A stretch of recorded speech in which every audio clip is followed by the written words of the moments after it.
Hello friends, आजच्या या व्हिडिओमध्ये आपण माहिती पाहणार आहोत. नागपूर गडचिरोलीत 900 शिक्षकांची भरती करण्यात येणार आहे याविषयी माहिती आजच्या या व्हिडिओमध्ये आपण पाहणार आहोत.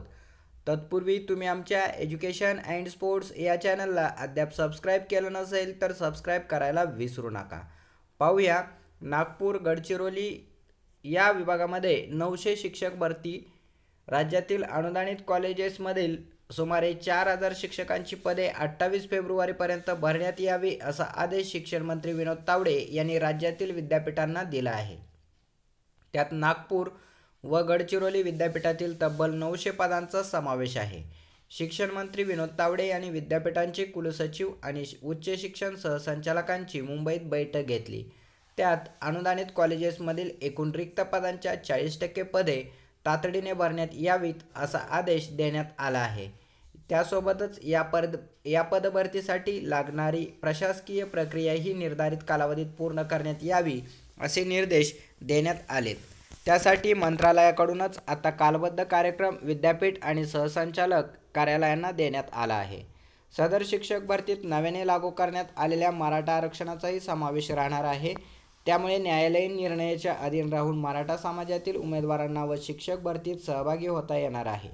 नागपूर व गोंडवाना या विद्यापीठ क्षेत्रातील सुमारे 150हून अनुदानित कॉलेजेसमध्ये ही भरती प्रक्रिया होणार आहे. गेल्या 19 वर्षापासून अनुदानित कॉलेजेसमधील शिक्षक भरतीला मान्यता देण्यात आली नव्हती.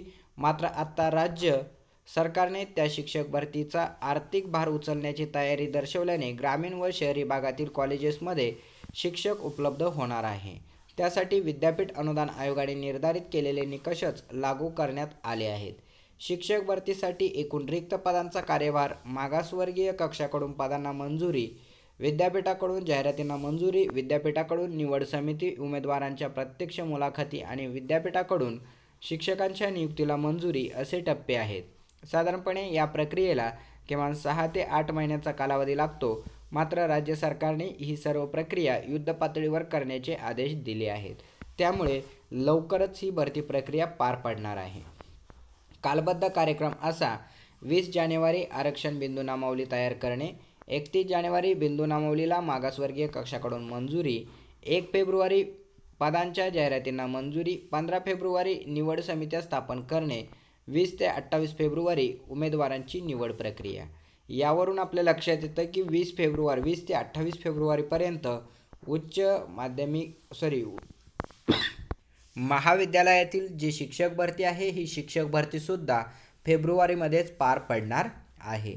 अधिक माहितीसाठी तुम्ही आमच्या एज्युकेशन अँड स्पोर्ट्स या चॅनलला अद्याप सबस्क्राईब केलं नसेल तर सबस्क्राईब करायला विसरू नका. धन्यवाद.